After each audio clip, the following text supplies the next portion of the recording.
I want to dive into talking about the ego and breaking it down and how to overcome it and face it and really understand it. So, when you go online or when you go in books or courses or, content on Instagram and YouTube and TikTok and all the things, first and foremost, I always say it. I think it's amazing that we're talking about these things because it just shows that people are curious, right?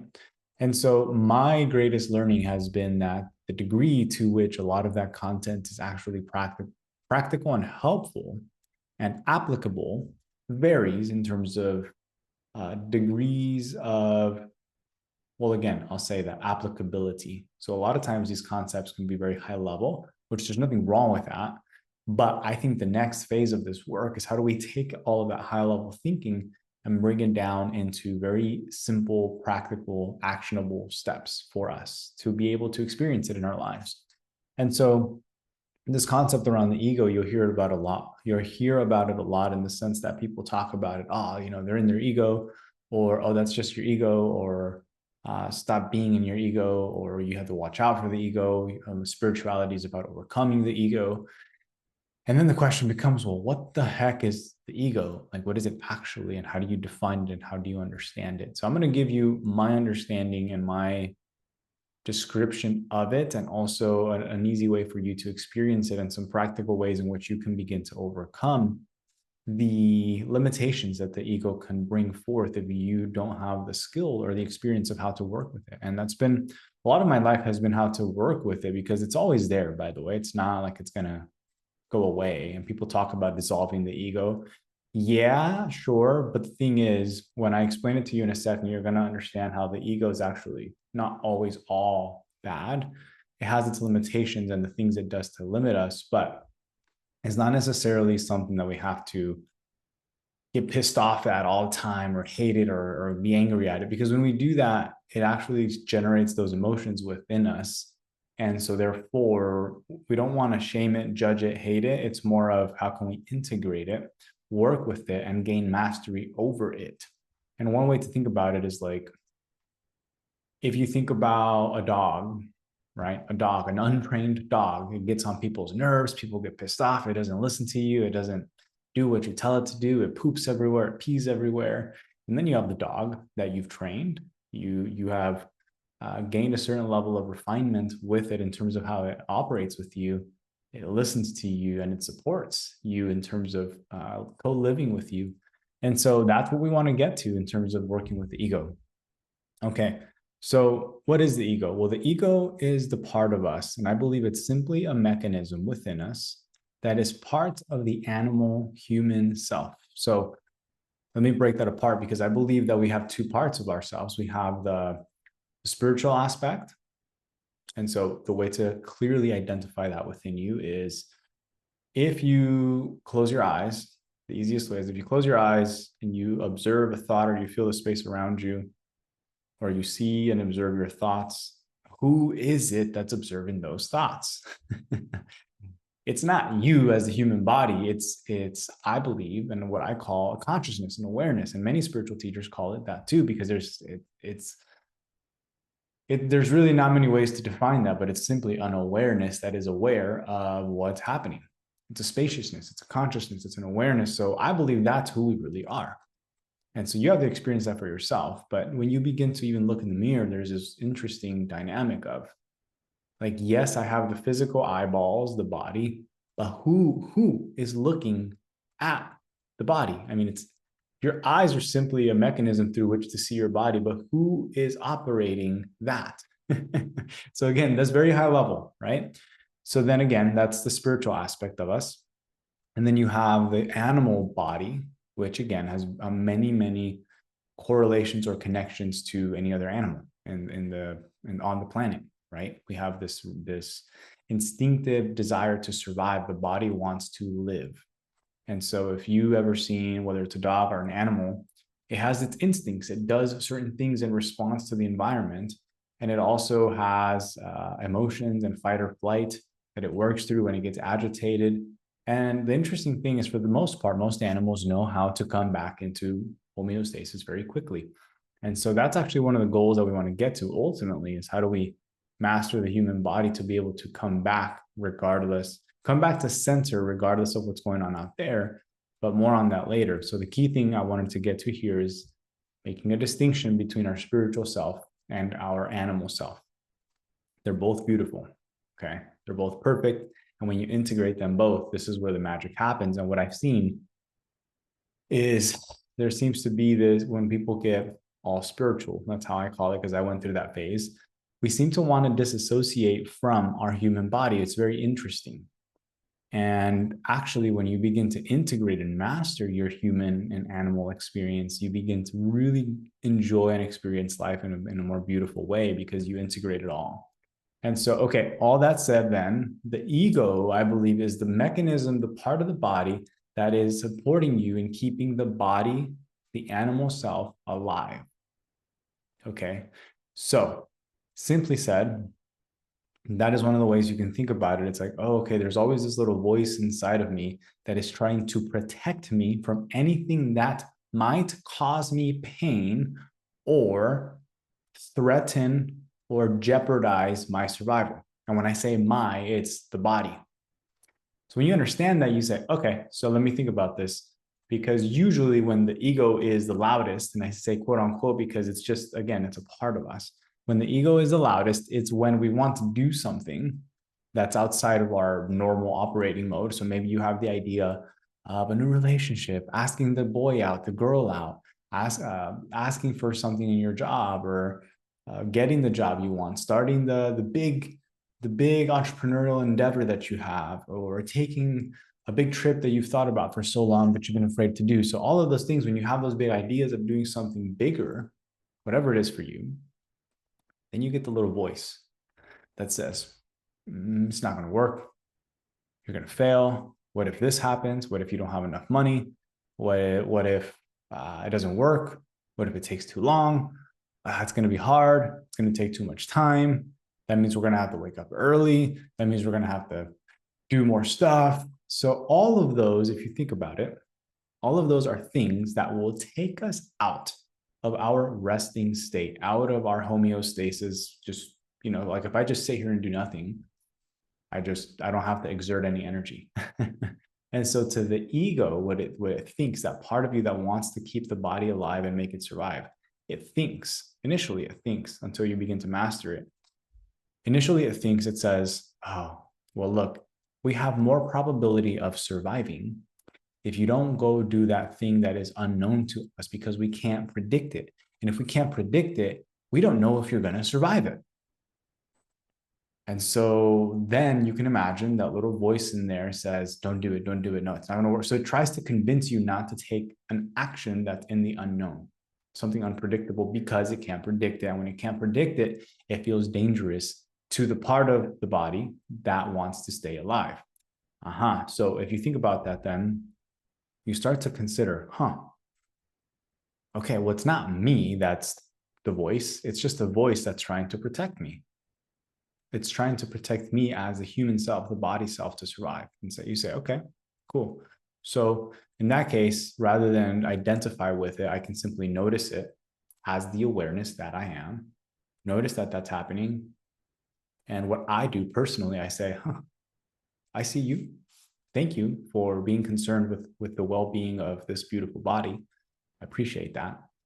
And the reason I do that, by the way, is because in some instances, you have to think about this, the ego, or that part of yourself that wants to make you or help your body survive in all instances, can be helpful. Like if you're about to jump off a cliff and it's telling you don't do it because we want to survive, well, in that case, it would be helpful, right?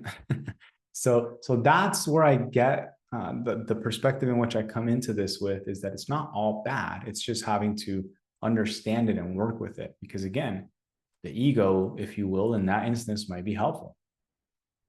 And so we just have to work with it from that perspective and not always think it's all bad. It can be bad if you give your power away to it. But if you start to recognize it as a mechanism that's wanting to ensure the survival of the body, then it's a little bit different. And so again, think about it that way and notice if there's ever been a time in your life where you wanted to do something new, and there was that part of you that tried to stop you. And so maybe there's a time in your life where you did it anyway and you survived. And then once you survived, the body and the part of you, the ego that was so afraid of you failing, then perhaps you started to realize, oh, the voice kind of quiets down because it realizes you survived. It realizes that nothing happened to you and that it's actually okay. All right, cool. So next time when you want to do something similar, you go out there and do it.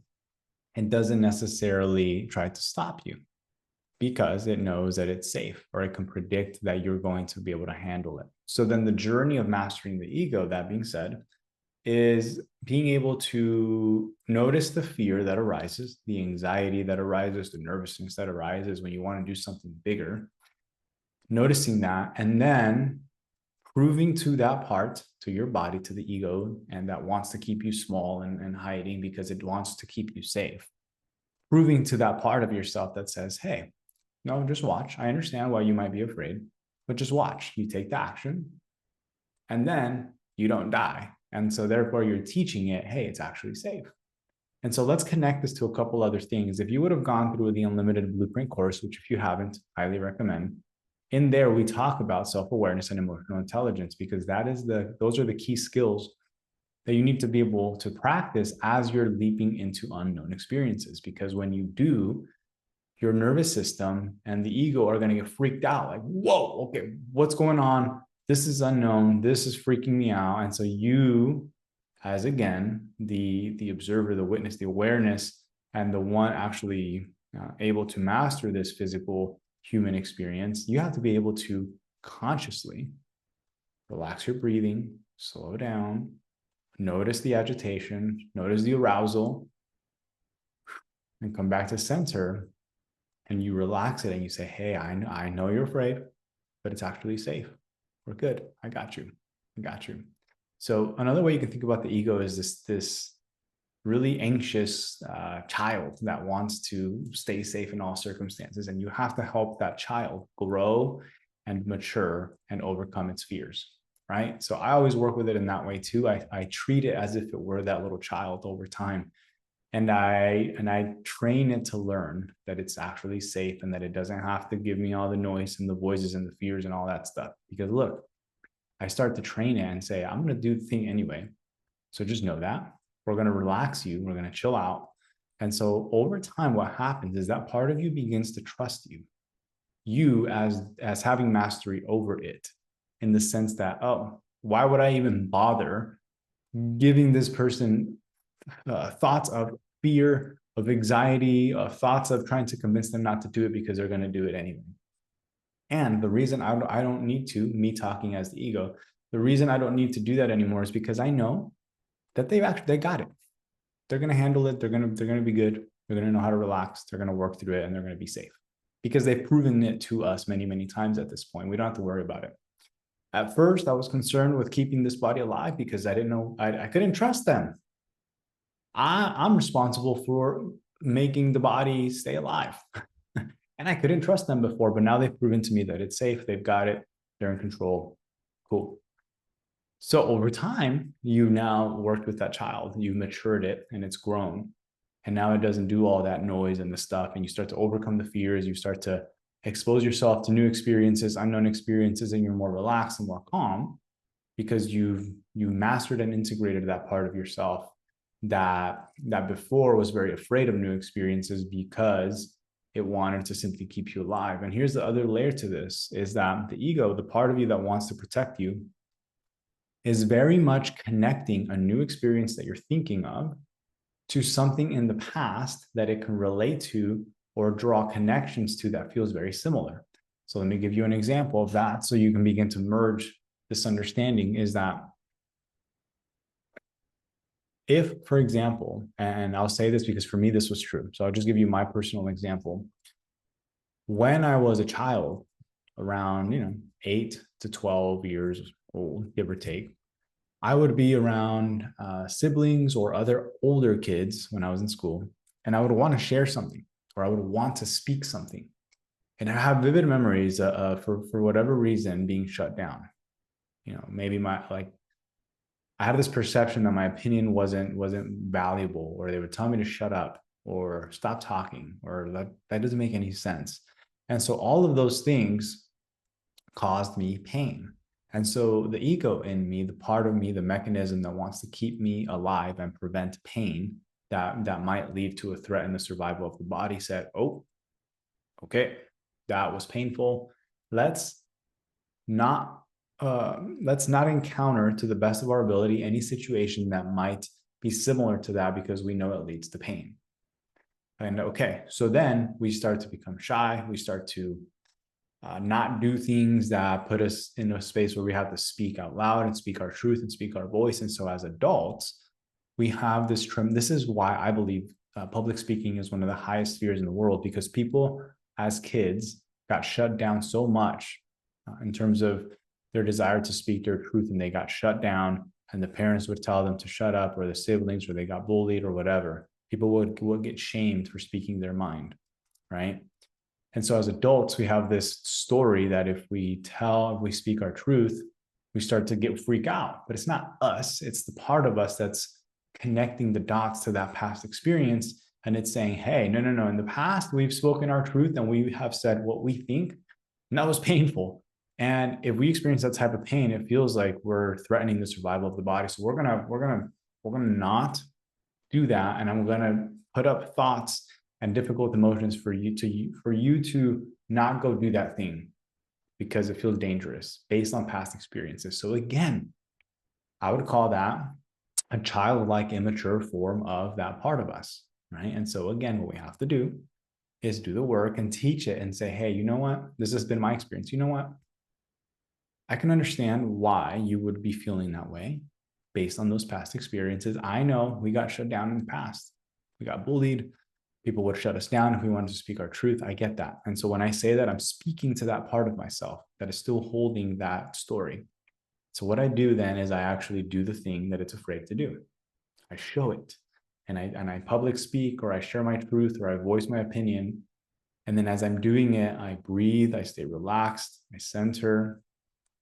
And from that place, that part of it starts to recognize, wow, we just did the thing and we actually didn't experience the same pain. As a matter of fact, it was cool. It was awesome. And we got appreciated. And I will say this, do your best initially to find spaces that are safe for you to do this. Because if you don't, sometimes it can be troublesome. So if you are working on overcoming something like this, whether it's a phobia or some type of strong fear that you have, find a safe space first to do this. And then second, begin to do it on your own. But the safe space is critical because you run a very low risk of being shamed or repeating the same thing that was inhibiting you from a past experience in childhood. Okay, so that's very important. And if you have more questions on that, let me know. I am also very aware of many safe spaces where you can do that.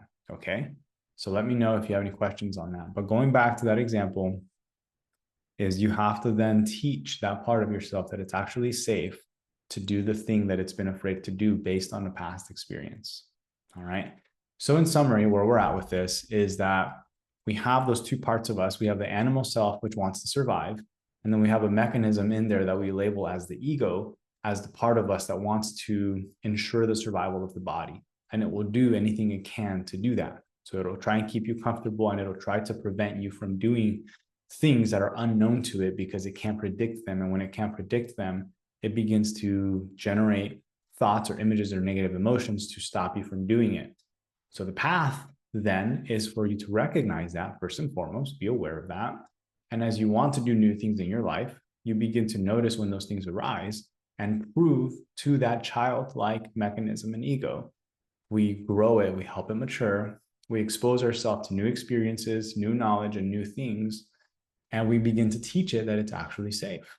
We begin to teach it that it's actually okay to do new things, and that it can begin to trust you to take care of the body, that you're not going to do anything stupid, or you're not going to do anything to put the survival of the body at risk. Because again, only until it can trust you with that will it stop generating thoughts of fear and negative emotions. So one cool example I got that was really helpful from Dr. Joe Dispenza, he gives this example of us, the awareness as the writer, right? The mind, the writer, and the body being like a stallion, like a horse, like a really beautiful horse or a stallion. And he mentions like, hey, if that stallion, you get on top of it and it doesn't trust you to ride it, it's going to do whatever it wants to do to ensure its survival. It's not going to listen to you unless you begin to prove to it that it's safe with you, that it can trust you. Then it'll stop kicking and bucking and it'll stop its whining and complaining. And when you say, hey, it's time to ride, it's time to ride. And then it trusts you and it opens because it now trusts in the unknown. It trusts that wherever you take it, wherever you direct it, wherever you go with it, it's safe. But that takes time.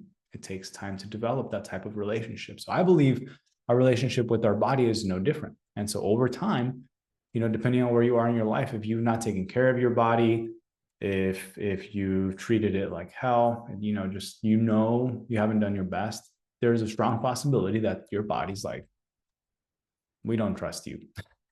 It doesn't trust you as the person responsible for its well-being and its potential survival, right? So until you begin to prove to it that you have mastery over it in a beautiful way, in a sincere way, not in like a tyrant type of way, more in a sincere way, like a beautiful, respectful relationship between you and it.